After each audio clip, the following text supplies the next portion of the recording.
Өзіңмен жанды Өнім асым қуарлы Отбасымның қамы Айтам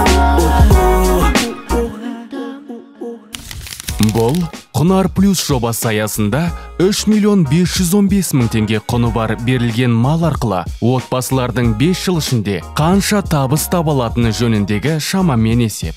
Бастапқыда әр отбасында 30 қой мен 2 ангус тұқымды сиыр болды. 5 жыл ішінде олар қозыларды сойысқа немесе ветеринарлық мақсатта сатып, орнына аналық мал сатып алалар еді. Нәтижесінде 5 жылдан кейін олардың қолындағы мал басы бұлай болар еді. Қой саны 133, сиыр саны 6, қозы саны 87, бұзау саны 3.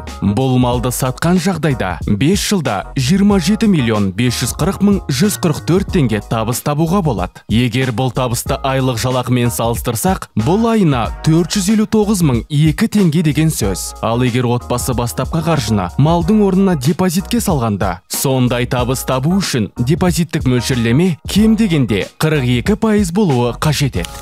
Жоқ, мен негізі қуаныштымын өзім. Оралбек ағалар жеңгеніне, және де Толқын тәте, Дәуіт аға, Камалек, Абдрахимовтар отбасы, сіздерге үлкен рахмет. Осылай 1 жыл бойы менің еркелігімді көтеріп, бізге осылай ыстық кезде салқын залдарыңызға төсек салып, пана беріп, келгенде любой уақытта тамақ келіңдер, тамаққа тамақ жек деп, және де максимально осылай маған поддержка бергендеріңізге, қолдап жүргендеріңізге үлкен рахмет. Маған реніштерім жоқ деп ойлаймын. Қолымнан келгенше енді мен де тырыстым, бүйтіп не істеуге, көмектесуге, жеңуге, бірінші орын алуға қатты тырыстым. Бірақ екінші орында жаман емес деп ойлаймын. Жаман емес. Жақсы. Ең бастысы Құнарға үлкен рахмет, осындай маған жандармен таныстырғандарына. Алдында интервьюда айтып жатырмын да, өзімнің ата-анам менен 6 жерде тұрады, Ақсеңгірге келгенде өзімнің мамам папалардың үйіне келгендей боламын деп, сол маған сағынышымды басып ата-анама деген. Сол үшін сіздерге үлкен рахмет. Мен өте қатты эмоциональный адам екенмін. Мен Құнарда оны, мен өзім негіз білем оны, бірақ Құнарда тағы көзім жетті оған. Мен қатты эмоциональный адам екеніме, и любой нәрсені жүрекке қатты қабылдайтынымды. Мен үшін каждый сайыс, испытание не только қой үшін, бірақ өзім үшін де испытание болды ше. Себебі мен барлығын жүрекке аламын, шынымен. Мен жынданам да, жылайым да, біреулерге ол ерсі болып көрінеді. Я түсінем, сондай адамын ренжімеңдер. Иә. Тәке басында бірінші күн келді ғой. Мына қандай бала деп. Иә, шқалақ дейді ғой, не серьез, сондай сияқты деп. Басында сондай көріп жүреді, деп. Кез келген нәрсе, жақсы жобалар басталған кезде қуанышты хабар естисің ғой, осындай жоба басталайын деп отыр. Дәл сондай бір жақсы жаңалық естіген болатынбыз. Дәл осыдан 1 жыл 1 күн бұрын осындай ауыл шаруашылығын дамыту мақсатында осындай отбасылармен, осындай блогерлер, инфлюенсерлер бірігіп осындай проект жасайды, жоба жасайды дегенде қатты шын мәнінде қуанған болатынбыз. Және сол жобаның бір бөлшегі ретінде шақыртып алғаныма қуанған едім. Бізге де бір жұмбақ болды, қандай отбасыға түсетініміз, қандай отбасы таңдайтын, жалпы не болады, мұны сайыстары болатын, мұндай ыстық күнде, суық күнде, күздің лайында да, көктемнің құлпырған кезінде де барлығын көрдік. Ақсеңгірдің жалпы 4 мезгілін, 4 сұлулығын бірдей көрдік деп айтсақ артық айтқан емес. Осындай керемет отбасымен танысқаныма қуаныштымын. Сіздердей Дәуіт ағалардың отбасында, Мәкең отбасында шынымен де осындай бір мейірімді жандармен танысқаныма өте қуаныштымын. Бұндай жандар негізі әрбір өңірлерде бар. Просто осындай жоба арқылы елге таныту керек. Осындай жобалар арқылы осындай кішкентай бүлдіршіндер потенциалын ашу керек, көрсету керек елге. Мен айтарым тек қана жобаға, біріншіден жобаның ұйымдастырушыларына барлығына рахмет. Екіншіден осындай ыстық ықыластарыңызбен, кең жүректеріңізбен, кең махаббаттарыңызбен, құшақтарыңызға, бауырларыңызға басып қабыл алғандарыңызға рахмет. Біріншіден үйреніп қалдық, негізі айына 4 рет келеміз ғой, бірақ оның өзі аз болып көрінгенмен бірақ андай тез келе беретін еді. Әйтеуір таңнан кешкене осы жақта жүреміз. Оңай болған жоқ негізі. Шын мәнінде бұл үлкен жауапкершілікті талап етті. Себебі бұл жоба бір отбасының мүмкін белгілі бір дәрежеде бір тағдырына себепкер немесе септігін тигізеді-ау деген бір ой болды да. Және дәл сол жауапкершілік сенің мойныңда тұрған кезде кішкене уайымдайды екенсің шынымен де. Өйткені 50% сіздерден, 50% бізден байланысты болды ғой енді бұл жерде. Өздеріңіздің ынталарыңызды таныттыңыздар. Барлық күш салатын жерлерде сіздер ешқашан дес бермедіңіздер ғой, негізі шынымен де күш көрсететін жерде күштеріңізді көрсеттіңіздер, ақылдарыңызды көрсететін кезде ақылды, жігерді жігерді барлығын көрсеттіңіздер де, келесі кетсек тек бізде қалды да, сол кезде әйтеуір есемізді жіберіп қоймасақ екен деген жауапкершілікпен келетінмін, жауапкершілікпен қайтатынмын. Шынымен де өздеріңізді байқаған шығарсыздар, андай бір қойға таласып қалған кездері болды, қырылып қаласың. Мысалы, Сайбеткен Азия үшеуміз күшті өмірде араласқанымыз осы жобаға келіп қырылып қайтқан күндеріміз болды. Андай сол күн сөйлеспей қайтып кеткен күндеріміз болды. Ол деген жобаға деген адалдық болды. Ол реально реалити шоу, ешқандай бір подставной дүние емес, жасанды дүние емес. Сол үшін де аға жеңге рахмет айтқым келеді. Отбасының әр мүшесіне бір жылда енді әр қайсымыздың туған күніміз болды, жаңа жыл болды, наурыз болды, барлық мейрамды бірге қарсы алдық. Жақында ғана туған күнді қалай күшті ойладық, Новый годты қалай күшті ойладық, наурызды қалай күшті, сіздер қыздармен келіп билетіңдер. Оның барлығы естелік болып қалатын дүние ғой, есте қалатын дүниелер. Осындай ыстық ықыластарыңызға, ыстық махаббаттарыңызға тағы да алғысымды айтамын. Шынымен де 2024 жылы бастап алған бұл жоба 25-те аяқталып жатыр ғой. Кәдімгідей бір жыл бірге уақыт өткіздік қой, негізі. Бір жыл ғой, ол бір адамның тағдыры ғой. Бір жылда адамды біреу көтеріліп кетеді, біреу түсіп кетеді, біреу бір жылда атып кетеді, бағы шауып кетеді деген сияқты. Сол себептен бір жыл бойы бірге болғандарыңызға рахмет. Бұл Ақсеңгірге келгендегі ең соңғы келуім деп айтпай ақ қояйын, себебі бұдан кейін отбасыларыңызға қуаныштар көп бола берсін, тойларыңыз көп болсын, сүндет тойлары болсын, бесік тойлары болсын, мектепке бітіру, университетке бару, әртүрлі тойлар, қуаныштар бола берсін. Қуаныштарыңызды шақырсаңыздар, әрине қуана-қуана келуге дайынмын. Бірақ енді өкінішке орай деп айтайын, бұл Құнар жобасындағы ең соңғы келуім. Құнар плюс жобасының атынан келіп отқан ең соңғы келуім.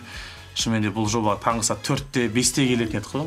Таңғы 5-те келсек те жеңешемнің шелпегі дайын тұрады, пиццасы дайын тұрады, компоты, шайы дайын тұрады. Оның өзі бір махаббат күшті ғой. Жоқ, ешқандай ондай былай істегенде былай болар еді деген ешқандай өкіну ондай жоқ.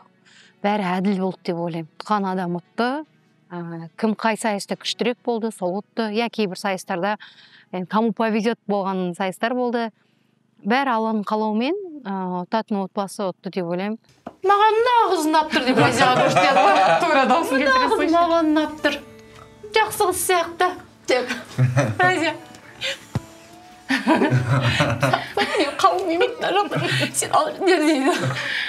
Азияға травма жасап кейін. Мен енелерден қорқамын, мен де қуат. Жоқ, первое впечатление ғой, просто апа қатал болып көрінді сендерге, бірақ жақсы адам. Одан кейін Марат айтты ғой, өте жайлы кісі. Басында қатал болып көрінді. Бізде түсірілімде кадрдың сыртында әрдайым Алмас жүреді, Есентай жүретін сияқты, бірақ Алмас кадрдың сыртында в основном көрінбейді. Менімен бірге келеді, менімен бірге кетеді. Осы отбасылармен араласады, бірге үйреністі. Мен жалғыз өзім бір-ақ рет болған шығар келгеніме. Сол кезде Алмас қайда деп бәрі іздеп Алмасты. Алмас келмесе мен жоқ, мен тұрмын ғой, сендерге зачем Алмас деп. Сон барлығы іздеген Алмасты. Үйрен қалған. Үйде сценада түсіп болғаннан кейін болды да съемочный группаны шығарып тастап, уже Алмасты кіргізіп аламыз ғой. Бәрі кеткен кейін Алмас жүр чай шал деп кіргізіп. Мен де бағана ойлаған ғой просто. Совет не үшін кірмей жатсың дейді. Енді бағана қазір съемка болып алсын, сосын крем асықпай дедім да. Жоқ, шақырып алып, міне отам. Рахмет, Құнар жобасына да, сендерге де, сен де мысалы бір жылдан қызымдай болып кеттің. Сендей баламыздай болып кеттің. Қимай тұрмыз, бірақ енді алыс жүреміз, келіп тұрасыңдар. Жолды көрдіңдер, үйді көрдіңдер. Құнар жобасының арқасында кадрдың алда сөйлеуді үйрендік. Бұрын екі сөздің басын құрай башадық. Біреу қарап тұрса, жобаның арқасында малды болдық, қоралы болдық, тұқымды сиырлы болдық. Оның өзі көмек бізге кәдімгідей. Рахмет. Не дейміз енді, рахмет дейміз Құнар жобасына. Осындай бізді таңдап, может енді бұйрық қой енді біздің қатысқанымыз. Осыншама қаншама жандармен танысып жатырмыз, қаншама блогерлермен бетпе-бет танысып жатырмыз. Қуаныштымыз, ризамыз бәріне. Малды болып жатырмыз. Огородымыз бос болып тұреді, бір жылдың ішінде әңгіредей қораны салып алдық. Ол да оңай емес, қаншама дүние. Бәріне рахмет. Ең бірінші Жәнбек мырзаға рахмет. Бақытты болыңыздар, ауырмаңыздар. үй осы, есік ашық тұр, әрқашанда келем десеңіздер, құшақ жая қарсы аламыз. Рахмет. Сол кәдімгі бауыр басып жақын тарсымадық. Есентайдан баламыз сияқты болып. Сен ол да жан-жағына айтыр, кішкене поддержкасын беріп жүрді. Аға бүйтсек қайтады, сөйтсек қайтады. Болды, сен де айтқандарың болады ма? Жоқ, ешқашан мен отказ берген емес. Болды, давай, сөйтейік. Работать ететін кезде өздерінің краскаларына келіп, щеткаларына келіп, бәрі жүгіріп. Андай не болатқан жоқ шығар енді, кішкене қимай тұрмын, менде андай сезім болатқан жоқ, негізі құнар бітетін сезім болатқан жоқ. Как будто продолжение бар сияқты. Иә, сол бір очередной бір түсірілімі сияқты болып, сондай бір кішкене әлі сене алмай отырмын, бір жыл өтіп кеткеніне. Шынымен андай білмеймін, не айтарымды, даже білмеймін, эмоциямды даже қалай шығаратынымды не түсінбей жатырмын өзім. Сол бітті ма не? Бір жыл өтіп кетті ма не? Солай ма не деп сондай ғана эмоция болып тұр негізі өзімде ше. Бірақ өзім ойымша Құнар жобасы бірінші орын алмасақ та 10 миллион ұтпасақ та одан да көп нәрсе берген сияқты негізі. Мен айтып жатырмын да мана Аянға, енді біз Аян енді блогер ретінде емес, уже мені шынымен бір әпкесі ретінде қарайды ғой қазір. Аянға айтамын да, Құнардан 10 миллион ұтқанның, әлде мені осы әпкең ретінде танысқанның қайсы саған лучше деп. Конечно, сізбен танысқаным күшті деп, өзі андай настроениесі келе жатыр да бүйтіп. Сондықтан Аянға, Камилаға, Айгүлге тағы бір әпкелерін, тағы бір ағаларын Есентай екеуміз любой уақытта сендерге бір жазып жүріңдер, звондап жүріңдер, көмектесуге дайынбыз. Қолымыз ашық всегда. Есентай деп жатырмын мына жерде. Осы жоба бойы шынымен мені қолдап, маған көмектесіп, бір қиын тапсырмалар болса, Есентай келіп қолдайтын. Сондықтан Есентай! Есентай шақырғым келіп тұр. Әрбір көрерменді біз сездік. Мүмкін сіздерге жеткізе алмаған шығармыз белгілі бір дәрежеде махаббатымызды, бірақ сіздер әрқашанда Босбаевтар алға, Дәке алға, Ореке алға, Диля Женше алға деп жазып отқан кезде, Орекең өзі бүкіл комментарий оқып отырды. Мен отыйды оқимын. Осы режиссерлар бәрі куә ғой, мен кәдімгі машинада отырып оқимын комментарийді. Әрбір жазған комментарийларыңызға, қолдаған ыстық ықыластарыңызға, үйде отырып біз үшін тақымын қысып отқан ата-анамызға, біз үшін дұға еткен әрбір көрермендерге, біз үшін шын жанашыр болған көрермендерге алғысымызды білдіреміз. Бозбаевтар әулеті осы Құнар плюс реалити жобасының ең алғашқы маусымының жеңімпазы болды. Бір құттықтап қойын өздеріңізді, шынымен жеңімпаз болғандарыңызбен шын жете құттықтаймын. Сол кішкентай бүлдіршіндердің несібесі арта берсін, осы несібесі арқылы осындай үлкен жетістіктерге жете берейік, жеңістерге жете берейік. Бұл тек қана бірінші қадам деп білейік. Бұйырса өмірде бүйтіп біреудің тағына талассаң да бағына таласамайсың дейді ғой. Бұл себепте ұл қыздарыңыздың бағы еселене берсін. Сол қыздарыңыздың, ұлдарыңыздың қуанышына тоймай жүре беріңіздер. Сол қуаныш болғаныңызда мені шақыруды ұмытып кетпеңіздер. Құдай қаласа келіп тұрамыз. Бұл миссияны орындаймын деген жоспар менде сол 4-5 ай бұрын басталды. Осындай мен не үшін келіп жүрмін жалпы Ақсеңгірге, не үшін таңнан кешкен жүремін мына жақта. Ол түсінікті, то, что мен ақша алатынмын осы жобаға түсіп жатқанмын, бірақ одан бөлек жүрген жерімде мен айтып әкемнің жақсы несі бар. Пайдаңды тигізді, жүрген жердің пайдаңды зиянын тигізбесең болды. Зиянын тигізбей, пайдаңды тигізбей тастап жүрмін. Мен де келген сайын пайдамыз тигізіп жүрейік деген ой пайда болды. Шынымен де мойнымнан жүк түскендей болды. Мойнымнан жүк түсті. Құдайға шүкір деп ойлаймын. Мойнымнан жүк түстім де бір қаншама адамдардың арасына айтып таңдап біздің отбасыға бергенге. Екеуінің арасы 10 жас. Маған мотивация бергенің ұнады. Жасты емес енді әңгіме. Не ғой, білетінің бар, білмейтінің бар деген. Зәкеге де рахмет. Осы жобаның тең жартысының көбін солытты ғой. Бізде алды қара сүйреді де. Сүйреді ғой почти. Біз біраз ұтылдық. Бір семья бойынша екі семья Doğru ғой, екеуі де что көргеннен еттің.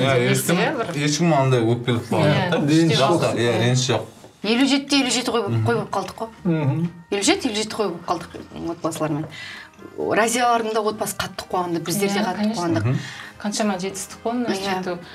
Қаншама сайыстарда сіз мысалы қаншама өнеріңізді, барыңыз салып неттіңіз.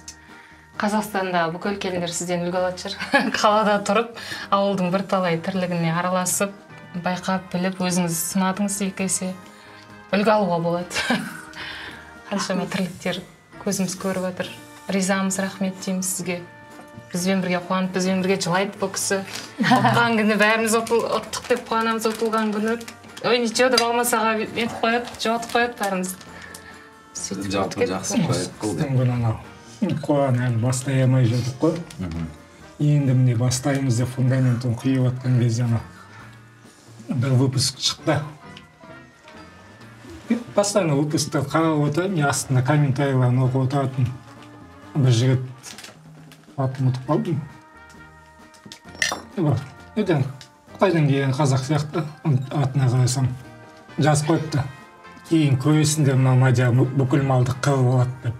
Қырып алады деп, проект біткенде бітеді бәрі мал. Бүкіл малды қырып тастайды деп жазып қойыпты. Зекесемін деп айтып айтсынсыз.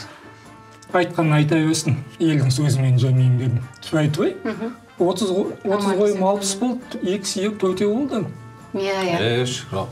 Әрине, жалпы негативті де көріп жатырмыз, позитивный комментарийларды көріп жатырмыз. Бұл жерде ең бізде пәк ангелы Дәке көріп отырсыздар. Халықтың любимшігі, көзайымы ғой Дәке біздің. Біздер әйтер білім Разия екеуміз бір жалмауыз болдық. Оғандай көндік, уже приятно даже оқыған. Я деп қойып отыра бересің. Үйреніп қалдық. Жаңа комментарий жазған жігіттің аты есіме түсті. Қоралбай деген. Қандай? Қоралбай. Өзі Қоралбай. Қазір көріп отырсаңыз, Мадиярдың қойы 2 есе болды. Вот, сиыры 2 есе болды. Мадияр молодец. Не жақсы сөйле, не сөйлеме деген екен ғой. Пайғамбарымыз. Не жақсы сөйлеу керек, не мүлдем сөйлемеу керек. Ұнамай тұрма, сөйлеме, үндеме. Егер сіз шаруашылық жүргізіп отырған, немесе жаңадан бастап жатқан фермер болсаңыз, мал санын арттырып, дамуды қаласаңыз, Дала кемпке келіңіз. Дала кемп берекелі мал шаруашылығының бастауы. Дала кемптің миссиясы мал шаруашылығы мен аймақтардың тұрақты даму үшін заманауи фермерлер мен агроменеджерлерді дайындау. Біз білім мен үздік тәжірибе, шаруашылықты сауатты басқару, қауымдастыққа қосылу, саланың үздік мамандарынан кеңес, технологиялар мен инновацияларға қолжетімділік, бизнестің берекелі бағыты, тәуекелдерді азайту және табысты арттыру, ауылдық аумақтарды дамытуды ұсынамыз. Толығырақ Instagram парақшамызда және TikTokта жазылыңыздар. Ол өз үйінде жатыр уже. Айтып біз уже осы үйдің баласы болып кеткенбіз. Есентай екеуміз. Саған да сен де алғыс сөз айт, саған да 1-2 алғыс сөз айтады. Кел. Отыр. Тамаша емессіздер. Бұл кадр үшін. Бұл реклама бәрі ойыншық. Тағында тепштеме.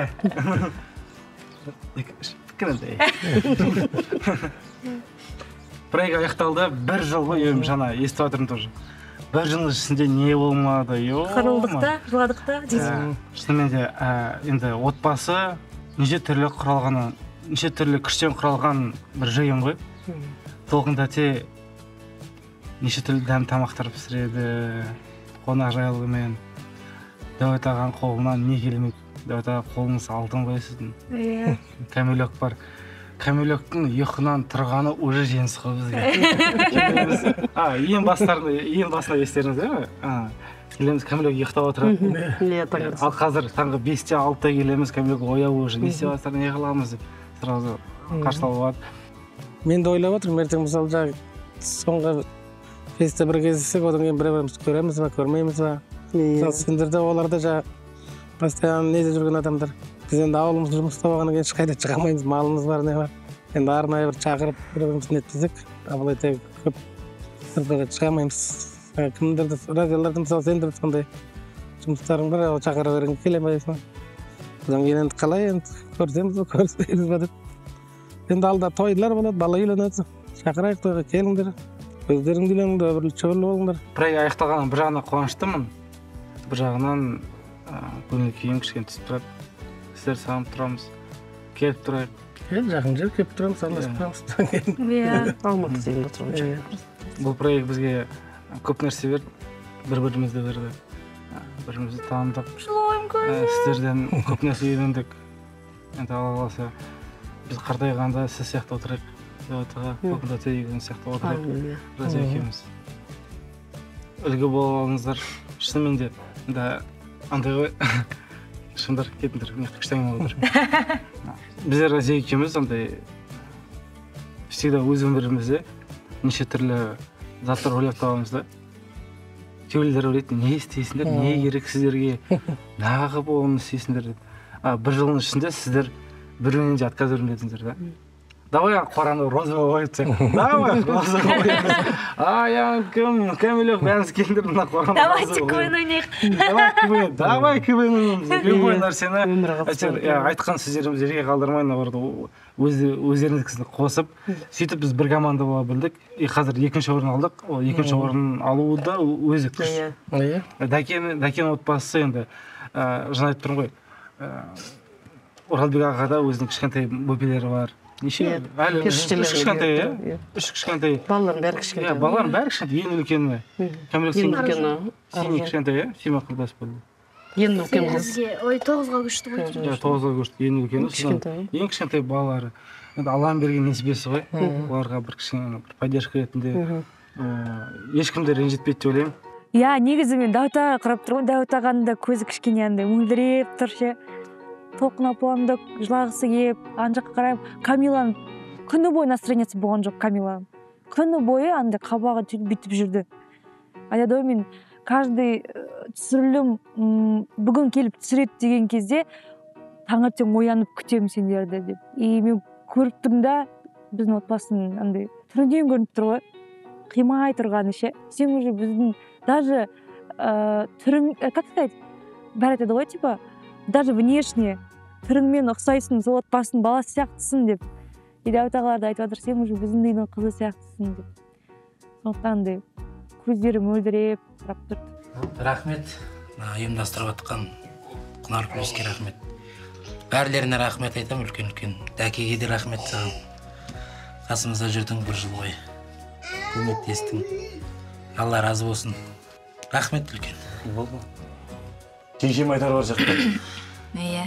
Осы Құнар Плюс жобасын ұйымдастырушыларына рахмет. Осылай ауылдағы көп балалы отбасыларды кішкене малды қылып, көтеруге арналған жоба ғой енді бұл.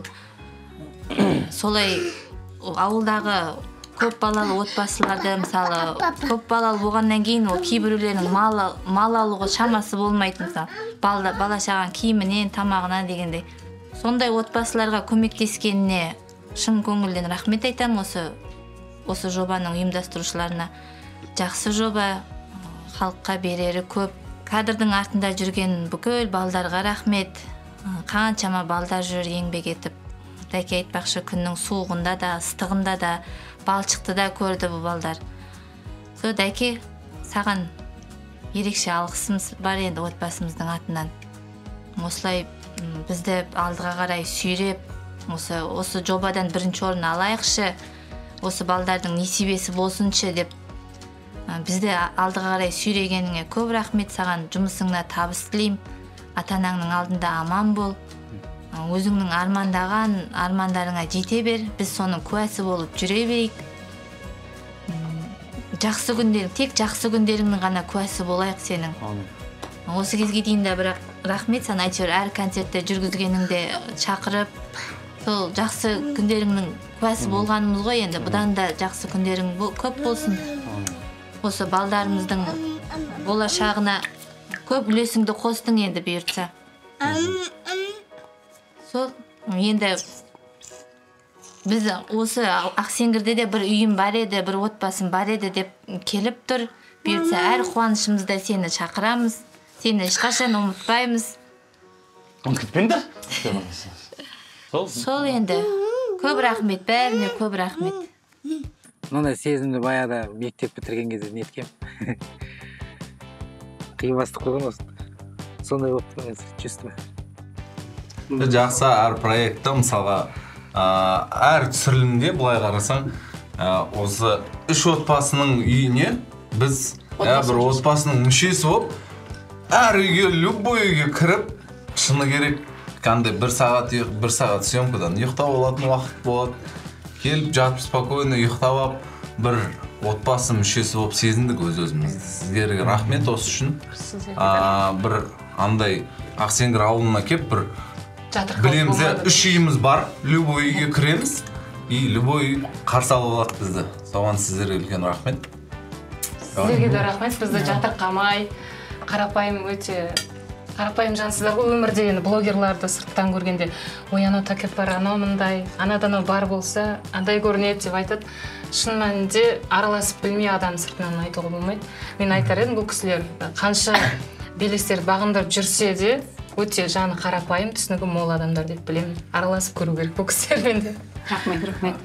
Бір жыл ішінде сіздерді кәдімгідей бауыр басып туыс деп біліп танып қалдық. Иә, кәдімгідей көңіліміз босап, үйге бүгін соңғы келеді ғой деп барынша ақ тілегіміз білдіріп, қимастық болды. Көңілім білмеймін, бір оны қатысқан адам түсіне біледі. Біз үшін қимастық болды. Көзімізге жасты алып алдық.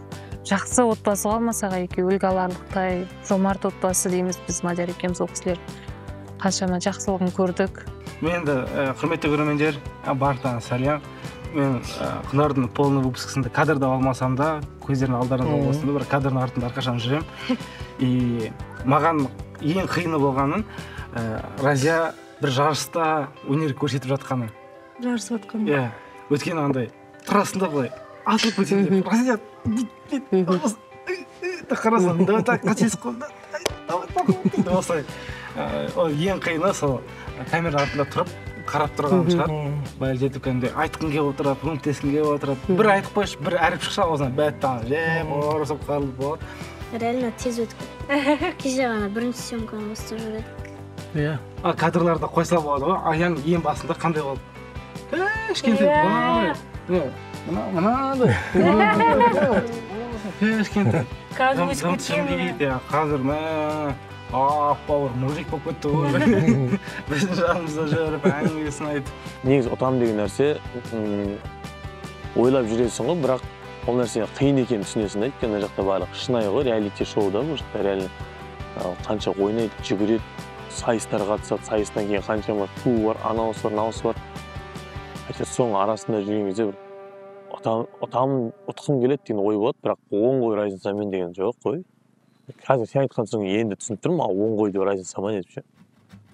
Бүгін біздің үйде қуаныш, бүгін бізде шынымен ақ түйенің қарын жарылған күн деді, сондай болып тұр. Бүгін соңғы сайыс болды. Негізі соңғы сайыста біз ұтамыз деп ойлаған жоқпыз. Негізі Орекең екеуміз ойладық. Үшінші орын алсақ та екі отбасы жарыссын деп ойлағанбыз ғой. Бірақ солай болып қалды. Диля жеңешеміз бірден 50% жинап сондай болып қалды ол аяқ астынан. Бірақ ұтқанымызда бір жағынан дұрыс болды. Есеп жағынан тура келді. Бізде жеңімпаз деген бір-ақ команда, және жеңілген команда деп айтпаймыз. Тек қана бірінші орын деп айтайықшы. Бірінші орында бізде екі команда бар. Бәсеке өте мықты болды негізінде. Қарсылас болған командаларға, отбасыларға, инфлюенсерлерге үлкен алғысын білдіремін. Бәсеке өте қиын болды, себебі 7 ай ма 8 айда біз ұтылып жүрдік қой, кәдімгідей. Ең соңғы орын алып жүрдік. Бір кезде 10 қой артта қалып жүрген кездеріміз болды. 10 қой, 8 қой артта жетіміз. Әйтеуір бәсекелестік адамды шыңдайды ғой, ұштайды ғой, сол себептері бәсекелестің арқасында осындай жетістіктерге Құдайға шүкір жетіп жатыр осы отбасы. Қайталап айтамын, қатысым жоқ, тек осы кісілердің еңбектері. Бүгін бұйырса біздің үйде, дәл осы үйде той, бір соғым сойып, бір қой сойып, бұйырса қан шығарып, Құдайға мыңда бір шүкір осындай жобаға қатысқанымызға, осындай жобада осындай жетістікке жетіп жатқанымызға мыңда бір шүкір деп, бір қан шығарып, қой сойып, барлық отбасыларды осы ұжымдастардың барлығын осы жерге шақырып жатырмыз. Бұйырса кешке осы үйде қуырда, сол жерден бір екі кадр көрсетеміз. Ана есімнен кетпей чағыдан түсіп қалған ғой. Сол естен кетпей. Иә, әлі есімнен кетпей. Кішігірім сыйлығымыз бар, енді бір жыл бойы сіздер бізбен кәдімгі бауыр туыс болып кеттіңіздер. Сіздерге қанша алғыс рахмет айтсақ та ол аздық етеді деп білемін. Енді адам орамал тон болмай жол болады дейді, қазақтарым бар. Кішігірім сыйлығымызды көңілімізден қабылдаңыздар. Бастысы көңіл ғой, сыйлықтың қымбат, арзаны, сапалы дегені емес. Рахмет, шынайы ниетіңізбен сіздерге бүгін рахмет деп. Вау! Сабира ханымға аппақ орамал әрдайым жолыңыз ашық болсын. Өзіңіздің ата енеңіздей, ата анаңыздай жақтап жүргеніз. Мынау енді сізге алтын. Мә, саған. Рахмет. Кішігірім көңіліңіз деп біріңіз. Адамды не ғой? Мәселе сыйлықта емес, көңілді көтеру, естелік менің атымнан енді қара жүресінен. Көп рахмет. Енді мына жерде не бар? Өзіңіздің бір тал қызыңыз бар ғой? Сол мен де қызды болайыншы деп ырымдап осындай таза күміс салдым қызыңызға. Вау, Дәрия жақсы көреді бұндайды. Вау, рахмет. Рахмет үлкен, өте әдемі. Өте жылы, сондай әдемі отырыс болды. Мен өзім ондай жылап, эмоцияға беріліп, ондай адам емеспін. Мен эмпатпын, өте қатты чувствительный адам, бірақ эмоциямды бере алмаймын. Именно махаббатқа келген кезде, рахмет айтқан кезде, құшақтап, деген, деп эмоциялар олай бере алмаймын. Именно жаңағы рахмет, жаңағы махаббатқа келген кезде мен ондайға білмеймін. Ер балалармен өскеннен кейін ба, менде сондай бір кішкене іздеріміз. Аян айтып қойған ше. Папа айғалаған ғой. Не, тыныш отырыңдар деп сөйлемеңдер деп намек айтқан. Аян деген, "Я, жарайды." Я сол. Мен үшін ең яркий момент бүкіл жерде айтамын, мен сиыр салғаным. Мен бірінші рет салдым, еще бірінші орын алдым. Мен үшін ең яркий өзім үшін өмір бойы. Мен көп. Еще айтамын, сатасып кетпеңдер, менікі ең көбі мынаяқта. Мен үшін ең андай яркий моменттің бірі сол өзіме. Ал қазір осы проекттің ең соңғы лобный месяцы болады. Барлығымыз тағы да бір басымыз қосатын бір сәт болады. Соған қазір дайындалайық. Да? Күшті болып қазір барып. Или барып ұрсамыз ба? Әбден проект біткенде. Оны тағы айқай шығарасыз ба? Қалай екінші барам? Кішкене шыбалайық ба чата? Жоқ, екінші орынның призі қайда? Вообще бізге дайындаламыз, ұрсып дайындаламыз. Сен такси магазинге барып шығамын. Бір құшақтас шайық. Иә. Кел, Камалек. Камалек. Аян жетіспей жатыр. Абдрахимовтар, отбасы! Бір Абдрахимовтар, отбасы! Бір, міне команда жоқ уже, қалдырады, қалады команда. Абдрахимовтар, отбасы! Біз фамилиямызды ауыстырамыз ау, Абдрахимовтар? Ауыстырамыз. Екеуміз уже келіп жатыр. Құрметті Құнардың көрермендері, біз қоштаспаймыз. Келесі кездескенше. Я вас люблю. Рахмет. I love you. Кстати, подождите. Кстати, мен өз отбасыма сәлем айтқым келіп тұр да. 2 мамам, 2 папам. Сіздерге сәлем. Сіздерді жақсы көрем. Мені всегда қолдап жүргендеріне үлкен рахмет. Мама, папа, I love you. Сол Құнар жобасына рахмет. Құнар жобасына қатысуда жеңіс ерлік деп білеміз. Мадияр екеуміз де басында тартынып, ұялып, жұмысымызға көбінде көңіліміз жұмысқа кетіп қалып жатады. Барынша енді Сабира ханымның арқасында бірталай жетістікке жеттік, өзімізді де сынадық, үлгі де алдық, кәдімгідей жеңіс болды ғой біз үшін. 10 миллион ұтпасақ та жеңістеміз. Ешкім ұтылған жоқ. Шынайы жоба екеніне көзіміз жетіп. Расымен. Ұтып жатқан отбасына шын жүректен қуаныштымыз, кәдімгідей сол кісімен бірдей эмоцияда жүрміз. Әркімнің өз несібесі өзіне бұйырып жатыр ғой. Әрине. Отбасылардың жалпы әдемі қабылдай білуі өте тоже үлкен адамгершілік деп ойлаймын. Ойынды ойын ретінде қабылдап, сайысты сайыс ретінде қабылдап, бір-біріміздің жеңісімізге қуана білу, ол да бір үлкен бір көңілдің бір бейнесі ғой. Сол үшін Құнар жобасына көп рахмет. Осындай жобаға қатысуға шақырғандарыңызға. Мен осы жобаға келіскеніме өте қатты қуаныштымын, еш өкінбеймін. Мен де өмірімде бір тарих болып қалды. Жүрегімнің түбінде бір орын алды ерекше. Ертең қанша жыл өтсе де осындай бір жоба болған кезінде қатысқанбыз, керемет болып еді деп еске алатындай жоба болды деп ойлаймын өзім.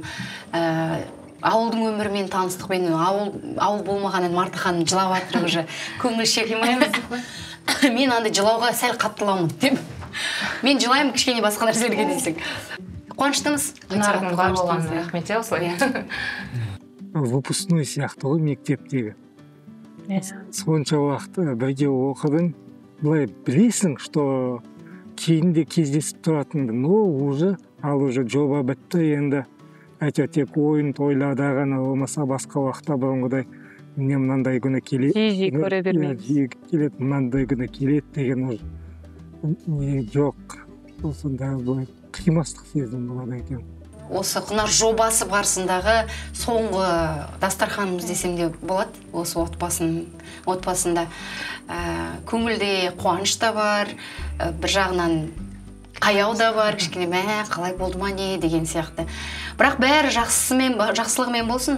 Бұйыртса енді қазір лобное местода бәріміз жиналып, бір-бірімізбен қоштасып, ертең Құнар фест болады. Құнар фестте әп-әдемі болып кездесіп, мынау футболка болмайды енді ертең. Нормально киініп келеміз ертең, кішкене түрімізді қалыпқа келтіріп, күшті көңіл көтерейік ертең, жақсы есте кетпейтін күндердің бірі болады деп ойлаймын. Құнар жобасы, осы жобасының ұйымдастырушылары біз үшін үлкен мейрам жасап жатыр ертең. Көп рахмет айтқым келеді. Кәдімгідей қатты тырысқан, әншілерді шақырған, біз үшін жақсы керемет сайыс ойындар ұйымдастырған, қатты дайындалып жатыр енді. Риза болдым шынымен. Енді ертең соның куәгер болайық, бірге міндетті түрде келіңіздер, күтеміз, бірге болайық, көңіл көтерейік. Сол Құнар жобасына тағы да үлкен рахмет, көрермендерге, бізді қолдағандарыңызға рахмет. Сіздер барда біздер бар, сіздер жоқта біздер жоқ деп.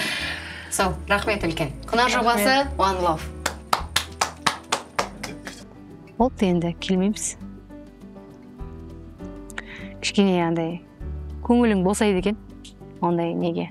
Күшті ғой, қысты күні келіп, чай ішіп әңгіме айтып, сыйлықтарымызды алып келіп, командамен уақыт өткізіп күні бойы. Бір жылдың аз уақыт емес, бәрі.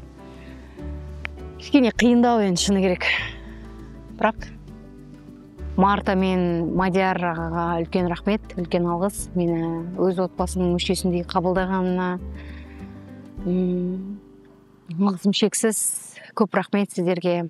Сіздермен бір командада болғаныма өте қатты қуаныштымын. Сіздердің үміттеріңізді ақтадым деп ойлаймын. Қолымнан келгенше тырысып бақтым. Шадан бардым. Радостым дейміз. Толқып тұрмын, толық. Неге? 10 миллионға. Неге толқып тұрсың? Енді қаншама не болды, сайыстар болды, нелер болды. Нелер кетті, не кетпеді, не кетпеді деңізші шынымен. Бәрі дәл осы бұрышта басталды. Дәл осы бұрышта, ана фундамент құю, ең бірінші сайыстардың бірі, жазғы қора салу болатын ең бірінші сайыстардың бірі. Дәл осы жерде басталды, дәл осы жерде таныстық басталды. Негізі қораның орны арты айдалы еді, дала көрініп тұратын еді. Қазір үлкен қора бар, қораның ішіне мал толған. Шүкір шыныменде бір 4 айдай ма біз басында бір шыны керек жобаны бір қатты серьезный қабылдамадық деп айтсақ болады. Өйткені серьезный қабылдамадық емес, сондай бір маңыздылығын түсінбедік деп айтсам болады. Жүрегіміздің бір түбіне жетпеді басында. Одан кейін бір жеткен кезде өзім бүйтіп күнделікті келіп таңғы 5-те келесің, түнде қайтасың, таңғы 5-те келесің, түнде қайтасың болып жұмыс істеп жүрген кезде не істеп жүрмін мен деп ойладым. Не үшін келіп жүрмін, не үшін кетіп жүрмін, егер де бір-бірімізге пайдамыз тигізбесек деп ойладым да. Сол үшін де бір кезде бір қосылдық, бір 4-ші айғама келген кезде қосылдық әйтеуір екеуміз газельдің ішінде отырып, қандай армандарыңыз бар деп ағамнан сұраған кезде армандарым көп деді. Материалдық армандарыңыз бар ма деген кезде, осы ұл қыздарым ертең қаладан бір үйде тұрса, бір квартира алып қойсам деген арманым бар деді. Өйткені үлкен қыздарым ертең мектеп бітіреді, қай жаққа барып тұрады, қалаға оқыған кезде бір арманым квартира алу деген еді. Орташа есеппен алған кезде, егер де қойларды тағы да бір 2 маусым асырап, сиырларды көбейтіп, сөйтіп сататын болса, және 10 миллион қосатын болса, негізі орта есеппен Алматыдан бір бөлмелі үй алуға болады деп ағам айтқан болатын. Ағам шынымен де бола ма не ондай алуға, осындай ақшаға келе ма не деген кезде, ағам мен жеңге бірден ойынға қосылды. Жобаны түсінді, мен де сол кезде қосылдым. Содан бері әйтеуір шүкір болып жатқан сайыстарды ұтып жаттық, жасап жаттық. Негізі бұл жоба барысында біз әйтеуір осылай сөйлесіп тұрмыз, бірақ жобадан тыс біз WhatsApp-пен жампады шыққымыз екенбіз. WhatsApp-пен звондаймыз, сөйлесеміз, видеопен сөйлесеміз. Братан, рахмет, Алла разы болсын. Бұл жоба маған да маңызды кезеңдерімде келді деп айтсам болады, себебі менде өмірімде андай бір сайыстар бір нәрсе болып жатқан кезде, жалпы өзгелермен бүйтіп конкуренцияда жүрген кезде кейде бір қолым сілтеп жібере салатын кездер болды да. Бұл жоба маған дәлелдеді, то что соңына дейін барсаң жеңімпаз болуға болатын, тағы да бір дәлелдеді. Сол себептен мен үшін бұл үлкен сабақ болды. Кез келген нәрсені соңына дейін тырысып жасасаң, шын жүректен жасасаң, Құдай береді екен ғой деген сияқты ғой. Отбасыларымыз жеңшем де шын жүректен келген қонақтарды қарсы алып жүрді, сайыстар қатысып жүрді, ағам қолынан келгенше жасап жүрді. Құдай берді ғой. Иә, шүкір Аллаға. Сделали это, дейші. Сделали. Осын жасадық. Бозбаев Дәулет, Бозбаев Оралбек. Ертең концерт бұйырса. Ертең концерт не істейсіз? Билейміз. Билейсіз ба? Ертең қуаныш билейтін күн ғой. Қора қалды, мал қалды, сиырлар бар, қойлар бар, қаншама эмоция бар, естеліктер бар. Ең басты жүлде 10 миллион теңге бар. Тек қуаныштымыз. Рахмет. Сәл қимай тұрым бар ғой. Сәл қимай тұрым. Өйткені қанша естеліктер өтті ғой, мен қысында, жазында бәрін көрдік қой, бәрін. Күнге де күйдік, қыста жаурап, үйге де кіріп кеткен кездер болды. Бір артық әңгімесіз, бір артық ыңырсусыз айтады қазақтар. Қолда екі ауыз ыңырсусыз деген бір сөз бар ғой. Ыңырсымай отбасыларға үйстек деп жасайық деген кездерде қолдап жүрді әрбір идеямды. Сөйтіп бірімізді демеп, жебеп жүріп, осындай бір жетістікке жетіп жатқан жағдайымыз бар. Аллаға мында бір шүкір. Рахмет. Бір нәрсе айтасыз ба? Сөз жақсы, рахмет саған. Ма? Рахмет Абдеші. Абдеші. Танысың ба? Білесің ба? Соңғы екенін болды Ақсеңгірге съемка киім. Бір ай қалғаннан бастап саған шамамен. Реально ма? Саған настроениең жоқ па? Конечно. Мен де сағынам.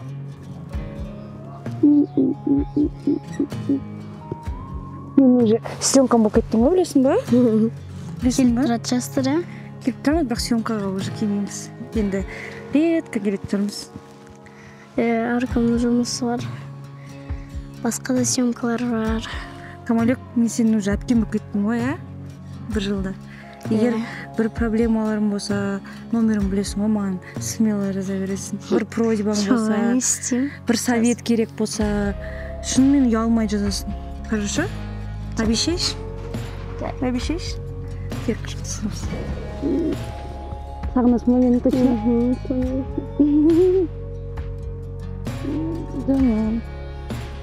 Сол үшін настроением болмай жүр ма? Бүгін бір күлмедің ғой сен? Көңіл кетті ма?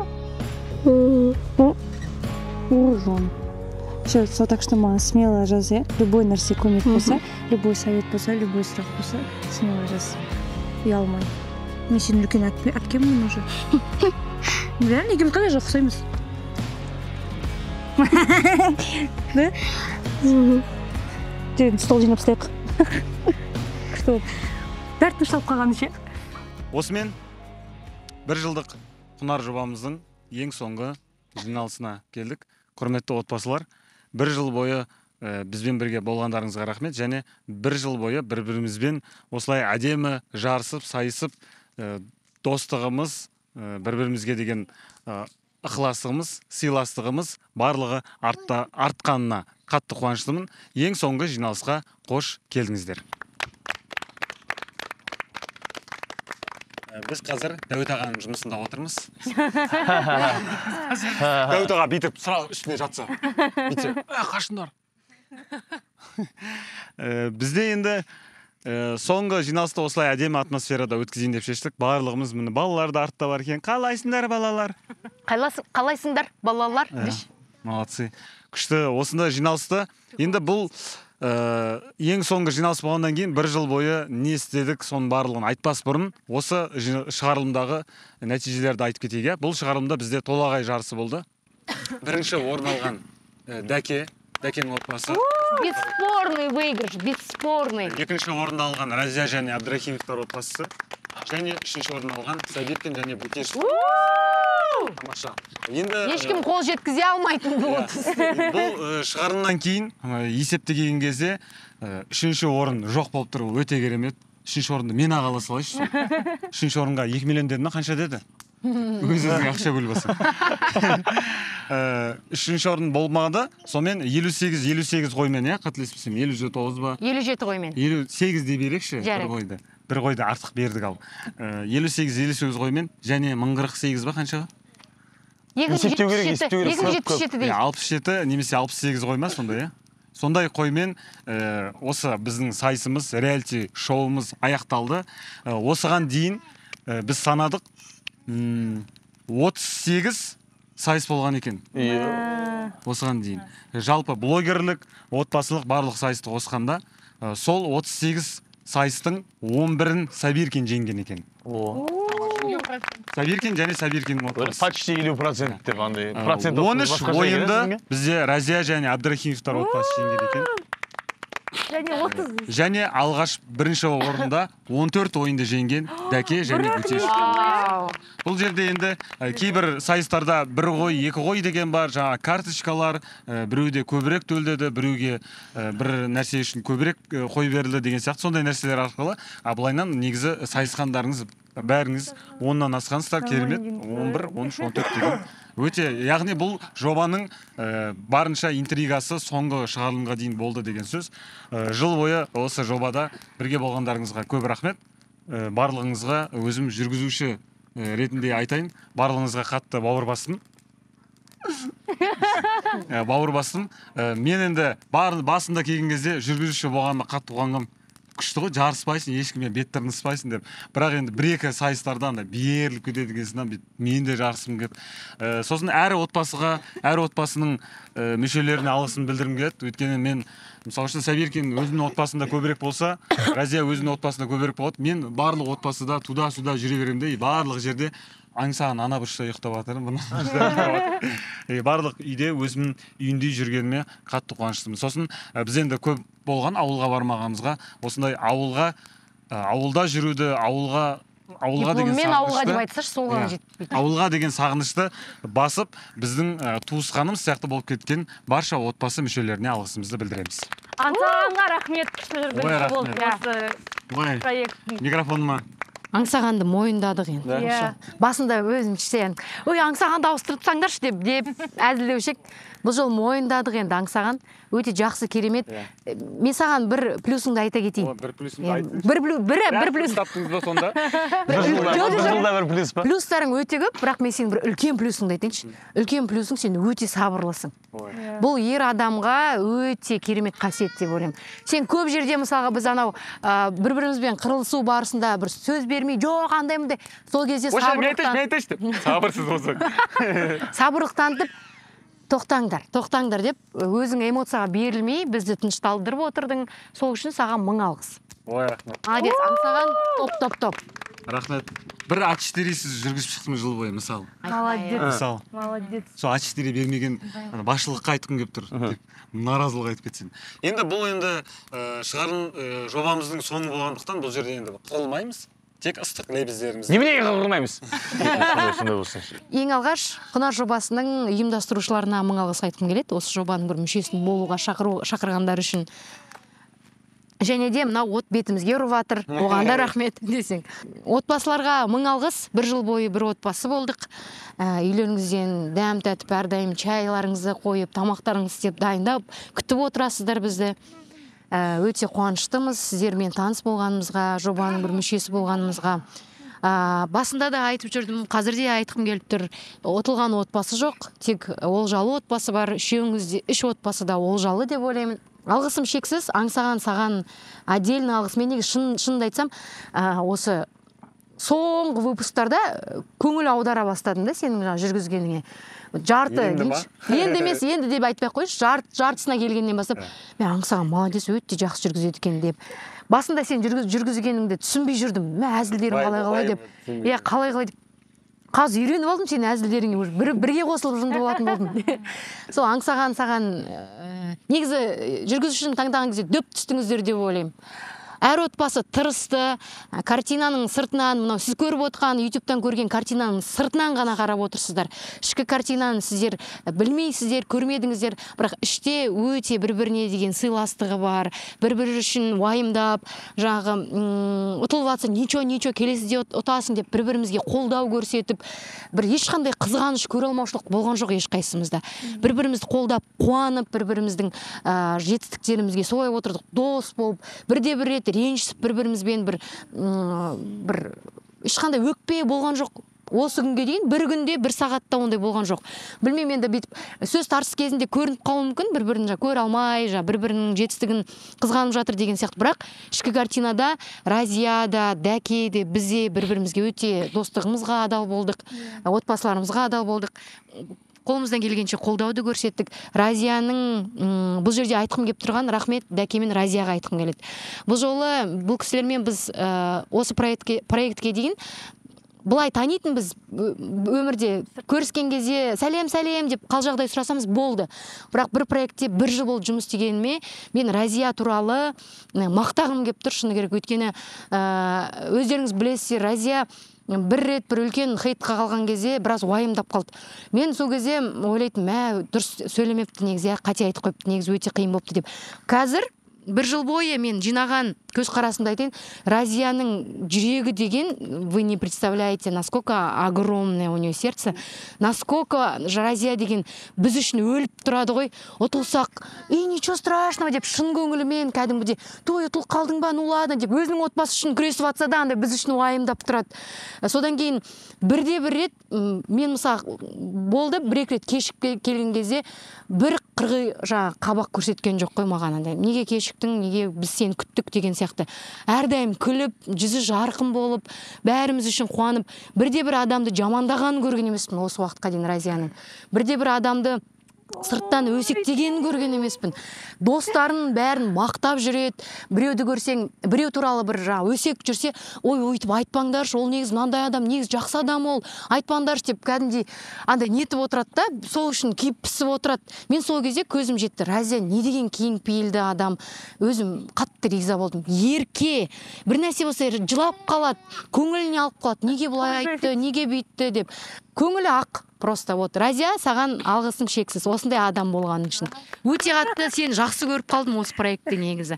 Сол, Дәкеге айтқым келетіні. Дәке, сен сырт көзіңмен, сырттай қараған кезде құтырып, бір әзілдеріңді айтқан адам болсаң да, іште өте дана, өте сабырлы, объективно судить ететін, сондай өте дана адам екенсің.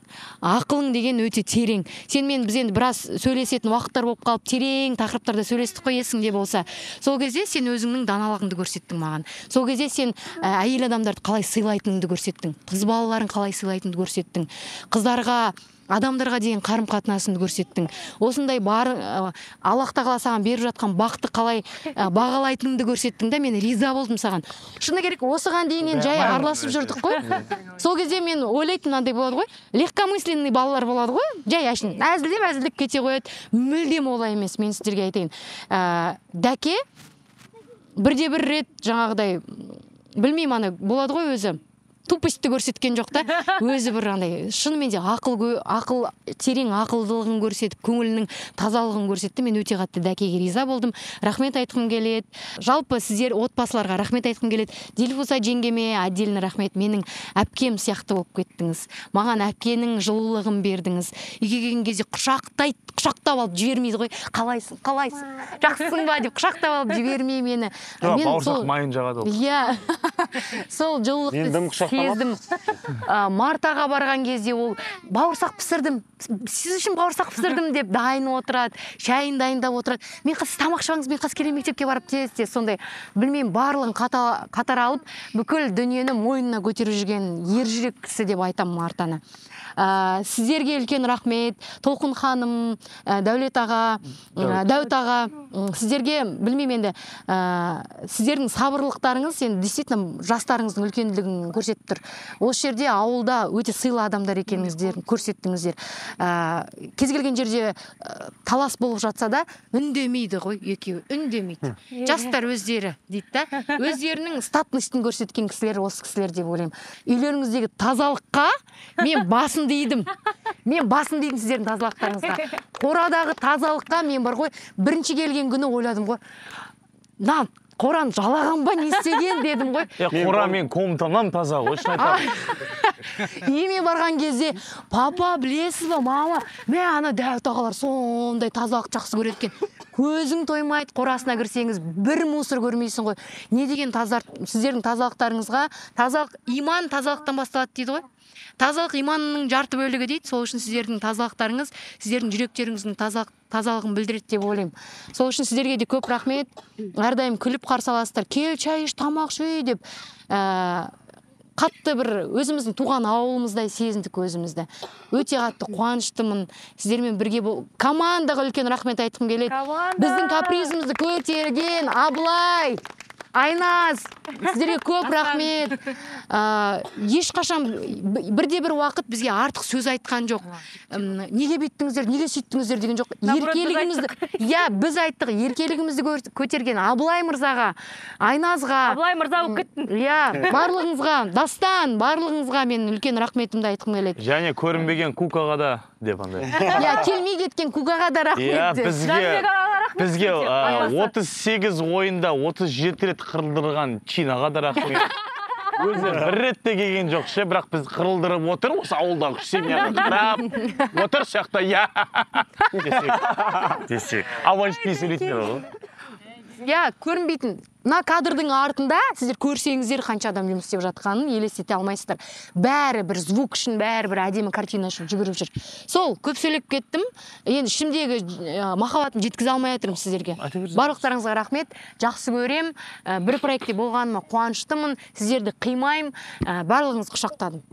От сөне берсін ба? Тамаша. От сөнсе сөнсін, көзіміздегі от сөнбесін деген сияқты. Сонда Дәует аға ізгіләтпен сөндіріп тастадыңыз ба? Ойбай, тоқтаңдар, ұмытып кетіппін мен. Енді мен ойладым да, жоба бітер кезде қатты жүрегім кішкене қимады бар ғой. Сосын мен ойладым, біздер Алмас екеумізде традиция бар да. Традиция отбасыларға бізден естелік болсын бір сыйлық сыйлайықшы дедім Алмасқа. Бізден сондай традиция бітпесін дедік та, осы отбасыға как-никак бір жыл сіңістік, бір жыл бірге болыстық, туыс болдық. Сол үшін естен кетпейтін бір әрдайым қараған кезде мынаны осы бізде Сабира мен Алмас сыйлап кетіп еді естелікке дейтін сыйлық болсын деп, 3 отбасына сыйлық дайындап алып келдік. Қабыл алыңыздар енді. Тамаша, Сәбекеңнің сыйлығы бірінші аналарға сыйлық. Аналарға бірінші сыйлық. Ана молодая, солнце ясно. Ең бірінші әрине өзімнің отбасым Мартаға сыйлағым келіп тұр. Итальянский дейді ғой, итальянский. Ювелирный екен ағайым, ювелирныйдан ашып көрсетіңіздер, ұялмаңыздар деп. Екінші, менің сестрама, әпкеме Толқын апайыма. Сізге турецкий екен, турецкий. Енді? Онда былай, наоборот, шадасып кеттім. Зильфуза әпкеме, мен не қуып жатыр, мен қуып алып жатырмын бар ғой, Толқын апайыма. Көп рахмет. Что сыйлықтар енді? Сыйлықтардың екінші легі бар ма? Екінші легі бар. Ол әкелерге арналған, көп ойландық, не сыйлаймыз деп. Сіздерге неде жұмыстарыңызда, осы үйлеріңізде. Мен өскенде сіздер сияқты семья болғым келеді. Керек болады деп, сіздерге осындай бізден естелік. Әйелім осындай қосыншы, пожалуйста. Мен қолым ашық адам, негізі тоже бере алам. Просто әйелім үш айтып жүрсек күшті. Не деп қойыңдар? Демеуші деп. Өте қатты енді сатып жіберу жоғынан десек. Біреуге передарить етіп жіберу жоғынан. Бәріміз Сабиркинге алғыс айтып шапалақ ұрып қояйық, Тамаша. Сабиркинге тамаша тілекпен сыйлықтарыңызға көп рахмет айтамыз. Мына сөздерден кейін, сыйлықтан кейін вообще сөйлемей-ақ қояйық. Ят қой, бір айтқан ят қой. Өздерің беріңдер. Біздің атымыздан сіздерге 2 литр кола. Бір жарым, бір жартысы ішіп сатық та. Мен уже мың рет жылап, мың рет. Сенің жүрегіңдегі сөздер көз жасыңда көр. Мен мың рет жылаған сияқтымын ше өзім. Шыны керек. Біріншіден шынымен Құнар жобасына үлкен алғысымды білдіргім келеді. Себебі мен бірінші рет қатысып тұрмын ондай жобаға. Өзімді білмеймін, түрлі қырларымды көрген сияқтымын. Негізі істей алмайтын нәрселерді істей алады екенмін, негізі жеңіп. Сиыр салуда бірінші орын алған Разияға шапалақ ұрып қояйықшы. Өте қатты таң қалдырған. Негізі басында Құнар жобасын шақырғанда Сабира мен Дәке қатысады деп айтты. Сол кезде мен ойладым, Бесентайға барып айтам, мен қатысқым келмейді, мен точно жеңілем, ертең оң қоймен қалам деп. Себебі мен сендерді шынымен андай сильный соперник қып көрем. И мен қуанам сендермен бірге осылай сайысқаныма дейтін сөз бар ма? Сайысқаныма өте қатты қуанам. Отбасыларға үлкен рахмет. Толқын тәте, Дәуіт аға, сіздерге үлкен рахмет. Отбасылық сайыс болған кезде шынымен отбасы екенімізді көрсетіп, атсалысып, барлық отбасылық сайыстарда андай бір КВН жасау, қора салу, барлық отбасылық сайыстарды біз бірге жеңдік. Сіз маған көмектестіңіздер, сіздер маған көмектестіңіздер, біздер сіздерге көмектестік. Шынымен отбасы болдық. Марта апай, Дилипазат әже, сіздерге де үлкен рахмет. Не айтарым білмей жатырмын, мен қатты қобалжып тұрмын кішкене. Командаға рахмет. Аблай, I love you. Не болса да. Біз аңсаған, сен 5 слов білесің. Біз осы до проекта шынымен Сабира мен Дәкемен ондай қатты жақын болған жоқпыз. И Сабира Дәке, мен өте қатты қуаныштымын сендермен осылай 1 жыл бойы болғаныма. Сендерге шынымен жақын болып кеттім. И шынымен Инстаграмнан қарағанда кішкене андай басқаша да, өмірде шынымен басқа адамсыңдар екеуін. Күшті комфортиксіңдер бар ғой. Сол осы жоба біткеннен кейін да осылай күшті араласамыз деген ойдамын. Құнар деген группаны өшірмейік сосын, пожалуйста. Айна шыға жүрек, айна шыға жүрек. Енді осы жобамыздың жеңімпаз блогер ретінде келесі сөзді жан жолдасым Корона қайда, корона? Экстра ма? Сен серіктесім Сергей.